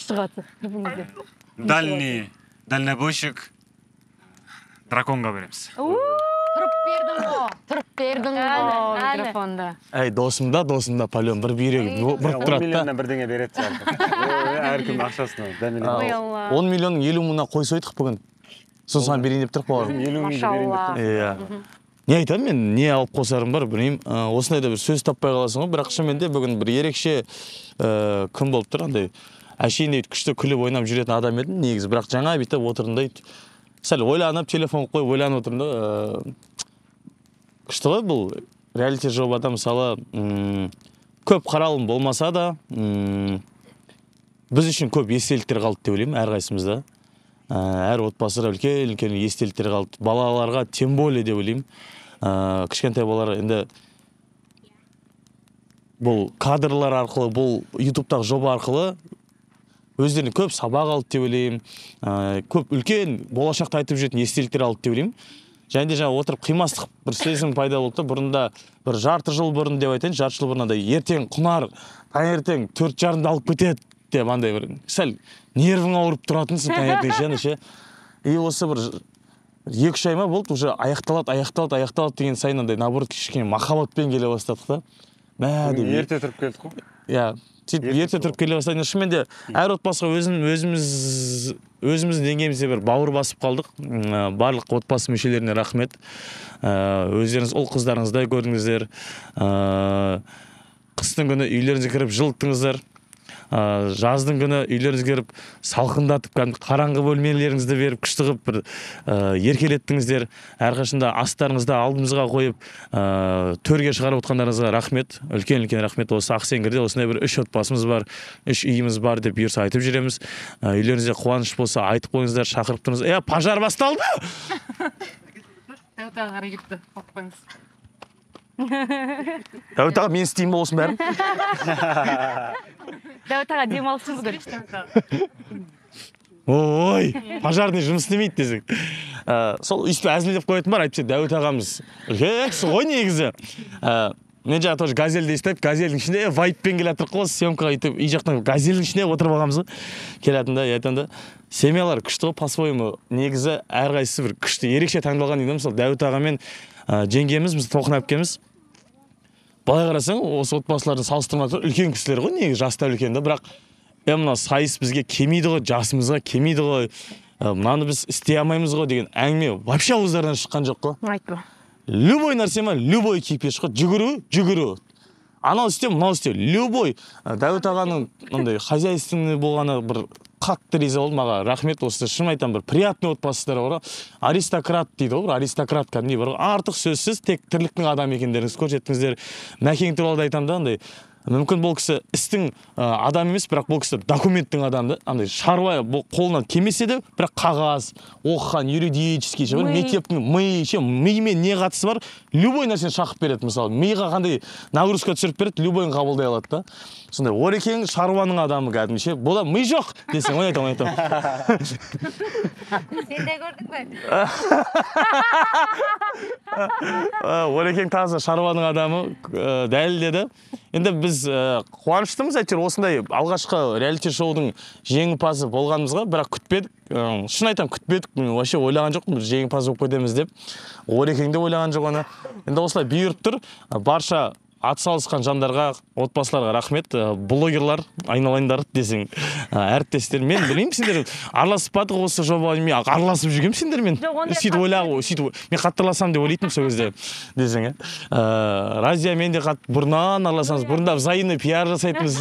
Жезқазғанда жүрген кезінде, 10 мың подписчик жетпей жүрген кезде, Сайберкинде мамам деп еркелетіп, ол мен балам деп ұрсып, сондай бір ерекше бір өздеріміздің арамызда бір андай күшті махаббаттарымыз болатын әрқайсымыздың. Бірақ бұл жоба бізді жақындастырды, шынайы жақындастырды деп айтайық. Себебі түсірілім кезінің арасында біз демалыс болған кезде шынайы сөйлесіп тұрдық, әңгіме айтып тұрдық. Кейде Сабиркин екеуміз бір машинамен келдік қой, Әлекең машина беріп қойған кезде. Сол кездері әңгіме айтып келеміз, әңгіме айтып қайтамыз, әрқайсымен Разиялармен машинамен қайтамыз, сол кезде әңгіме айтып қайтамыз. Әрқайсыларыңыз орындарыңыз мен үшін ерекше, рахмет. Және де осы YouTube арнамызда жобамызды көріп, әр отбасыға жанкүйер болған, өзі көрермендеріміздің саны көпте емес. Негізінде шындығын айтқанда асылында көпте емес. Бірақ сол осы жобаны басынан соңына дейін көріп келген әр көрерменге ерекше алғысын білдірем. Қолдаған, демеген, осы давайте алға деген көрермендер баршаларыңызға рахмет. Қолдай беріңіздер, аман болыңыздар. Все, осы үш отбасы, шынайы отбасы. Таныс болыңыздар. Кімге? Абылайға. Жоқ ой, не аламын. Біз екеуміз. Кеше түнде айтып қойған маған. Аңсаған жан жолдасым ғой, күніге кездесеміз ғой. Дәке екеуміз бір үйден келетін адамдарымыз ғой Құнарға. Мейіңме кеп қонады Құнардан алдын. Екеуміз таңертең тұрып, сөйтіп шығамыз сондай. Ата болды. Менің PlayStation ойнап. 88. Сендер. Мысал үшін кешегі күнді айтайық, кеше біз не істедік. Дәке біздің үйге келді да, біз Есентайлар мен Разияға звондап, PlayStation алдық та үйге PlayStation ойнап, сосын Құнарға келдік. Сондай біздің өміріміз, того біз бір-бірімізбен. Құнар деген, короче, өмірімізге ауылдың вайбын алып келген жоба ғой. Шынымен қалада деп жүресің, сезінбейсің ғой. Айына 4 рет ауылға келген кезде шынымен рахаттанып қаласың, бір отпускқа келгендей боласың, кәдімгіше демалып жүресің, кәдімгіше сайыспас, давай деп ойнап қойып жүре бересің да.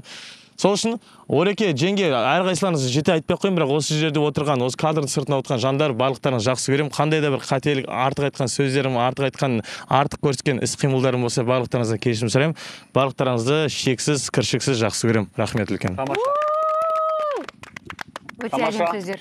Тілебіздеріңізге рахмет. Минус бір ғой, если что. Ала берші.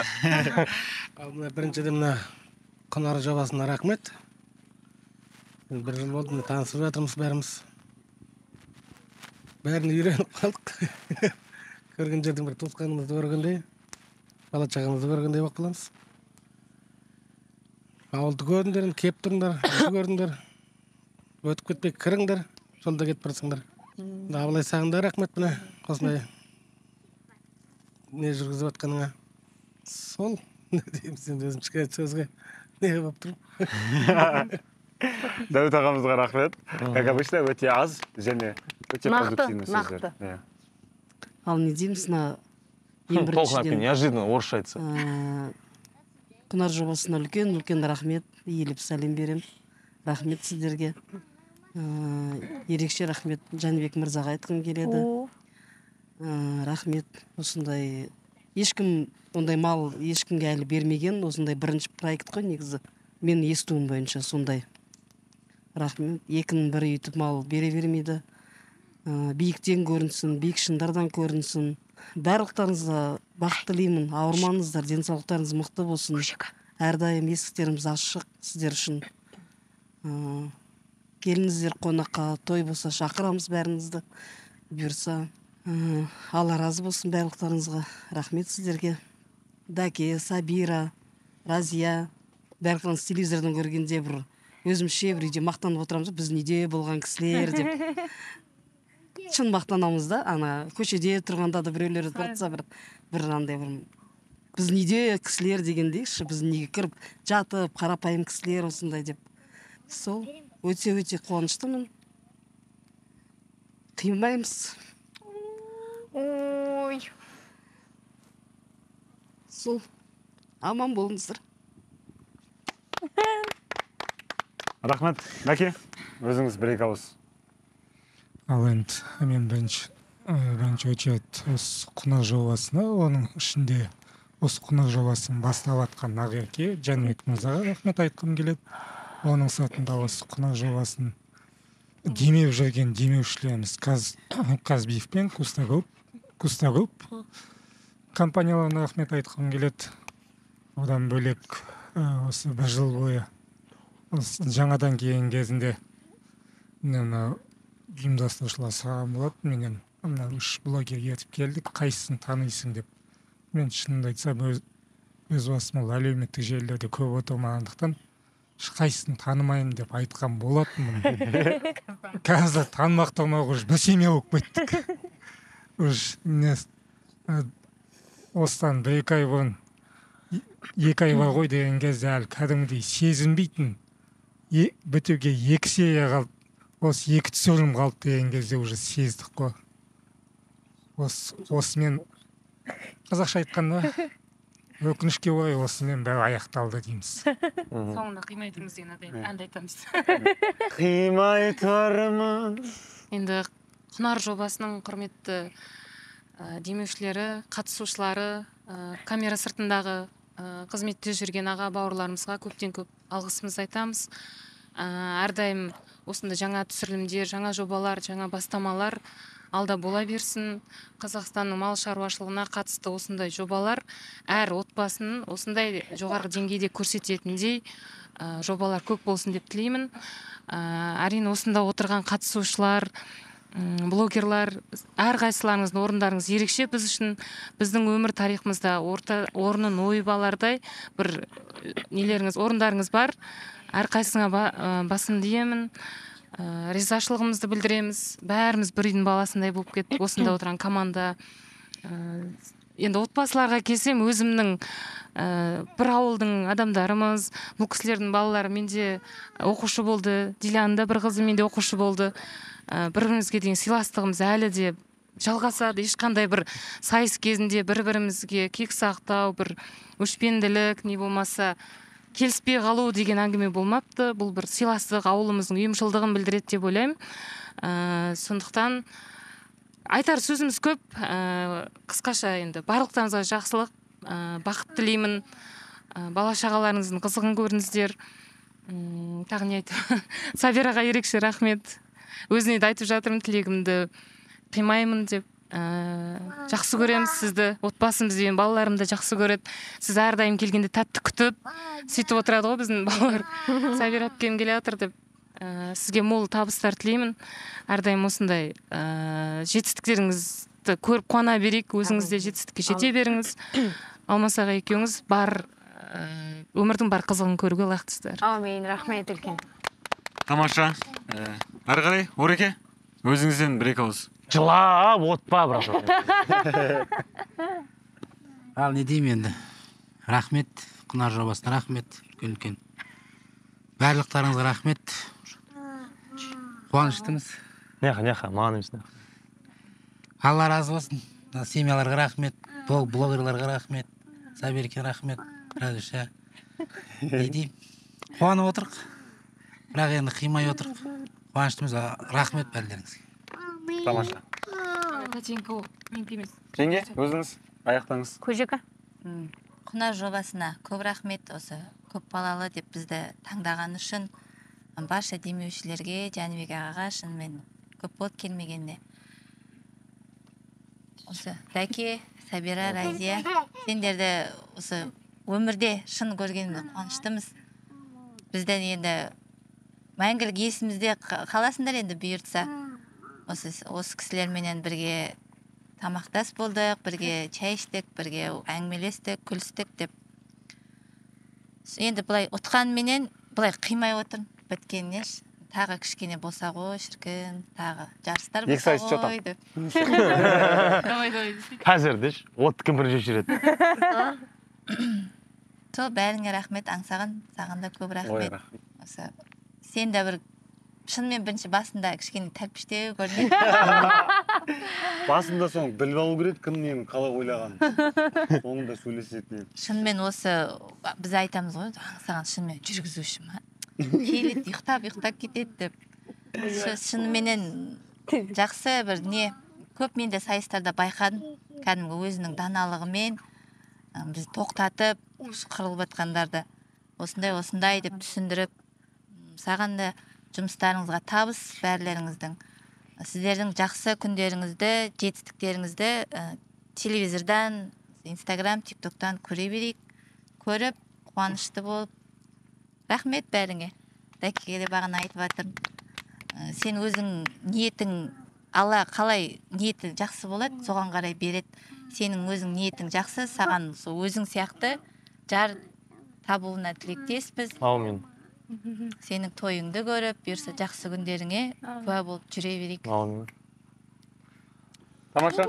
Аумин. Ал енді абылай сөйлесін. Енді осы жыл бойы сөйлемеген Аян бергел.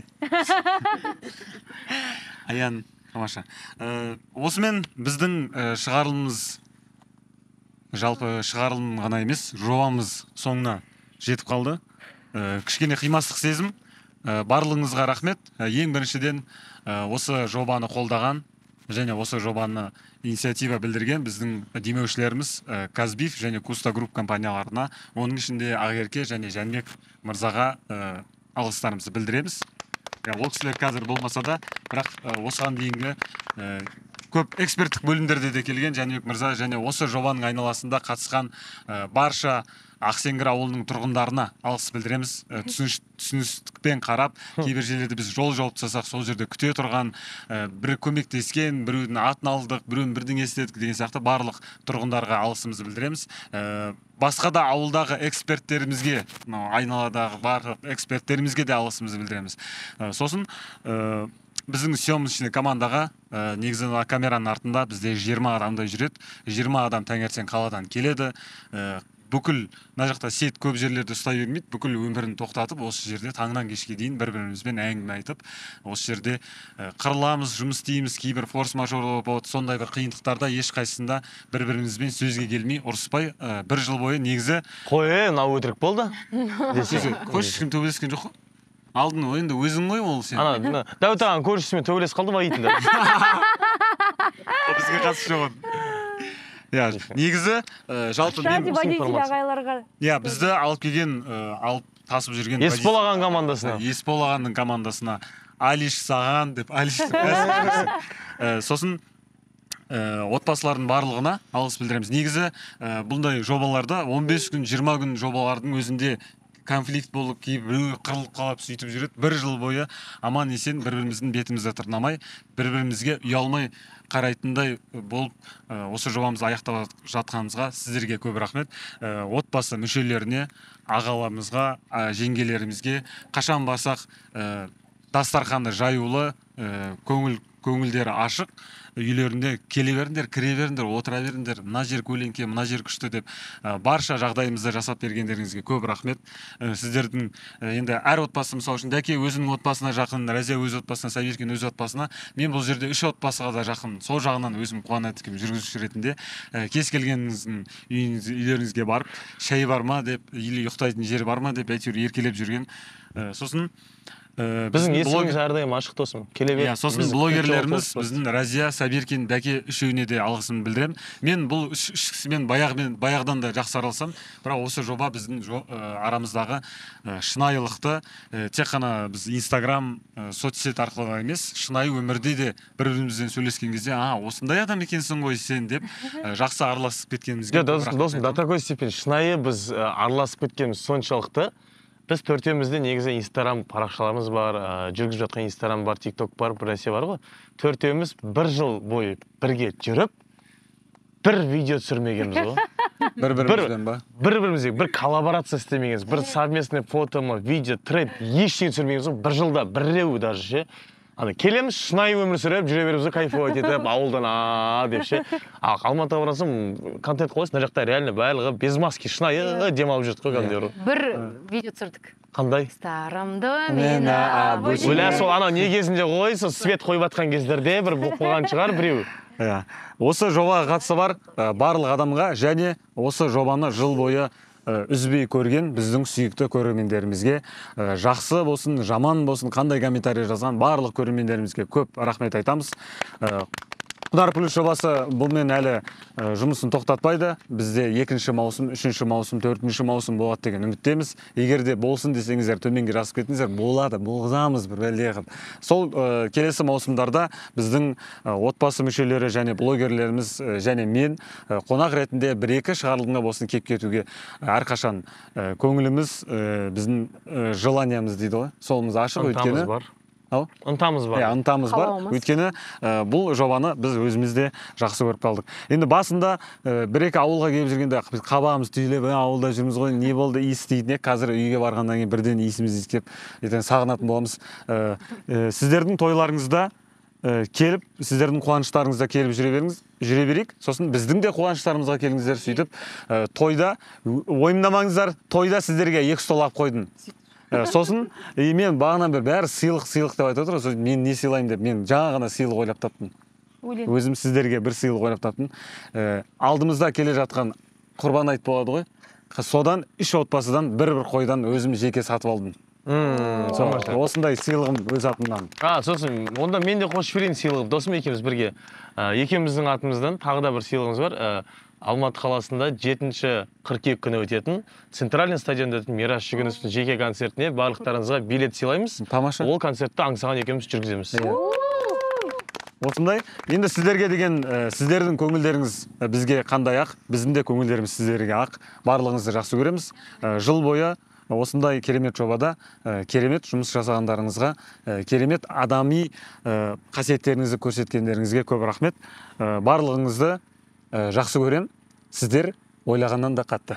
Бұл біздің Ақсеңгірдегі соңғы түсірілім күніміз. Ертең бізде қалада, Алматыда фест болады. Сол жаққа барып, көңіл күй көтеріп, бәріміз күшті бір демалып концертке барамыз. Ал енді Ақсеңгірдегі барша жақсы естеліктер өмір бойы есімізде қалады деп ойлаймын. Ең осы жобаның басында айтып кеткен сөзбен жобамызды аяқтағым келіп тұр. Үйдің іші жанға, сырты малға толы болсын. Аман сау болыңыздар, бұл Құнар плюс жобасы. Сосын біздің отбасымыздың атынан тағы бір сыйлық бар. Біздің үйде қуырдақ бар. Тамаша. Соңында керемет менен бір ән болсын. Түн жамылып келеміз, айсыз ашық аспан, төбемізде жұлдыздар үнсіз жымыңдасқан, бара жатқан зымырап байқалмайды уақыт. Бұл не деген қуаныш, бұл не деген бақыт. Ой, тамаша. Рахмет. Бір құшақтасып, бір беттерімізден сүйіп қояйық. Ұйқым келмейді, бірақ ұйықтап қаламын. Жалынның қашып қалған баламын. Сені көру менің басты талабым. Күн шуақсыз дала қараңғы, ауа райы құбылмалы. Түрлі толқын туындады, ортасы тұрып алып сен ойлай, есімде жоқ қашан кеттің мен бойлайтын көнек, тағы басталды жүректе жалын қол демек, он демек кім түсінеді ол не демек, өңге көзі сырттан томшы осамаға кісен уайымға қаншы ауа райы құбылмалы сен жауап күтіп неге олай, есімде жоқ қашан кеттің мен бойлай, игігай, тап береді лесте, таңғы 5-те, түнгі боран есте, саған Гүлденген әлем Құнар Плюс жобасынан тағы да сәлем. Әдеттегідей жүргізушілеріңізбен есім Маңсаған. Бүгін біз Құнар Фестке келдік. Алматыда осындай әдемі фест болайын деп жатыр.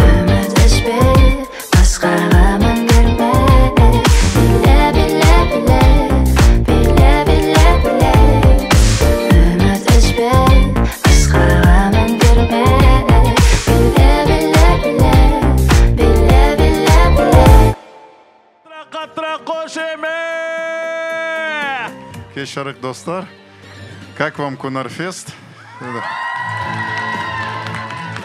Ну, я очень рад присутствовать. Конечно, вот я сейчас смотрю на нашу вот новую молодежь. Вот здесь Ахарке, Жанибек, Хуаныш. Только что увидел Айю, да. Ну, для меня это понятно, что это новое поколение казахов. Придумали все это, весь Кунар, всю идею.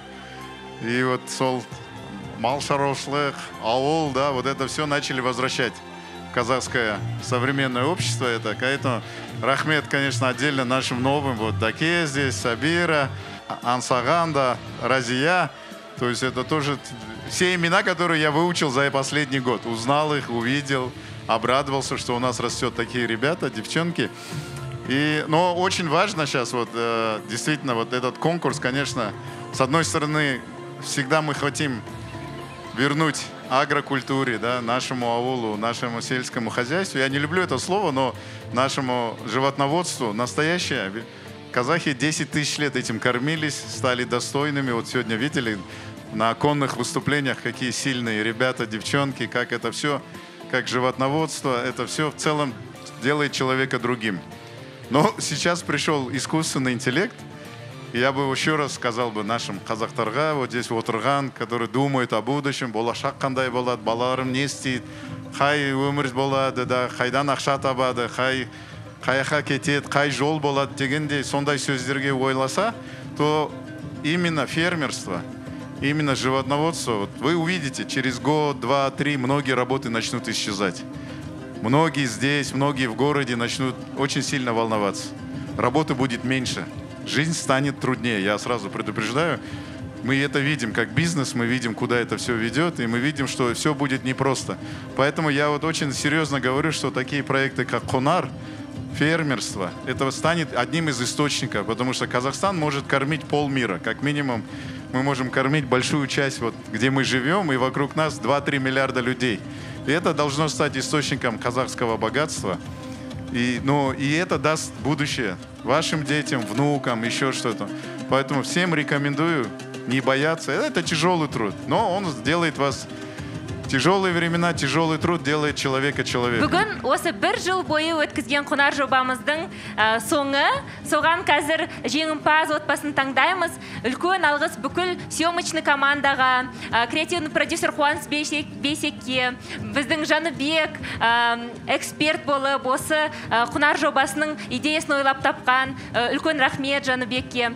Сосын Сабира, Разия, Даке, Аңсаған осы уақыт бойы бір жылдың ішінде отбасыларды заманауи мал шаруашылығымен қалай айналысу кереккен үйретіп, сонда әр отбасына 30 бас қойдан берілсе, қазір олның бәрі 93 кішкентай қозы дүниеге келген, ұра!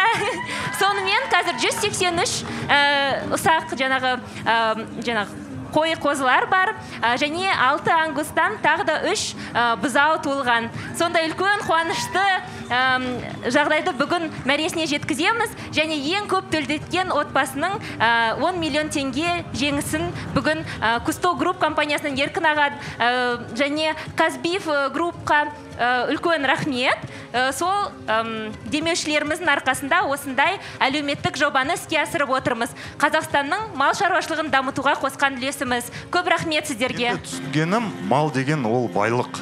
Әрқашанда инфляцияға бағынбайтын, әрқашанда кризистарға түспейтін, әрқашанда кез келген уақытта ақша керек болған кезде малдың арқасында адамда ақша болады екен. Сондықтан осы жастарға менің ұсынысым, егер сіздер әлі университет таңдамасаңыздар, міндетті түрде ауыл шаруашылық саласындағы университетті мамандықты таңдаңыздар.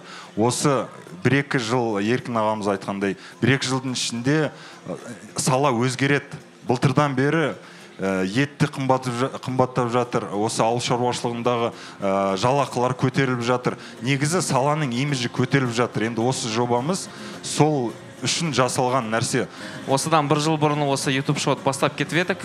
Тек қана әлеуметтік жоба болды. Бұл жерде біз қазақтың жастарына мал шаруашылығымен айналысуға болатын туралы бұның сырын, қырын көрсететін жоба ретінде бастап кеткенбіз. Бір жыл міне тез өте қалды. Сол себепті Еркін аға сіздерге үлкен рахмет. Сіздер секілді ағаларымыз көп болсын. Осындай жақсы жобаларды қолдап жүретін. Сол себепті бүгін міне мәре, сіздерге де үлкен рахмет.